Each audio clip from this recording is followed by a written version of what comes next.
কেউ যদি অন্য একজন মানুষের প্রাণ নেওয়ার উদ্দেশ্যে আক্রমণ করে কিন্তু সেই ব্যক্তি বেঁচে যায়, তাহলে কি সেটি খুন নয়? আইন বলে সেটিও একটি গুরুতর অপরাধ। আজ আমি বলছি আইপিসি ধারা ৩০৭ সম্পর্কে। আইপিসি ধারা ৩০৭ অনুযায়ী যদি কোনো ব্যক্তি অন্য কাউকে হত্যা করার উদ্দেশ্যে আক্রমণ করেন বা এমন কাজ করেন যা স্পষ্টভাবে প্রাণনাশের চেষ্টা বোঝায়, তাহলে সেটিকে খুনের চেষ্টা হিসেবে ধরা হয়।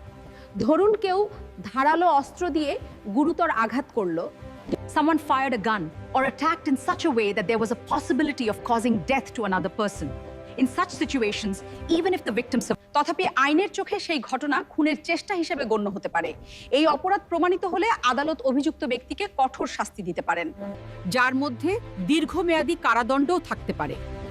মনে রাখবেন, মানুষের জীবন সবচেয়ে মূল্যবান হয়ে গেছে, তাই কারো প্রাণ নেওয়ার চেষ্টা করা আইনের চোখে সবচেয়ে গুরুতর অপরাধগুলোর একটি।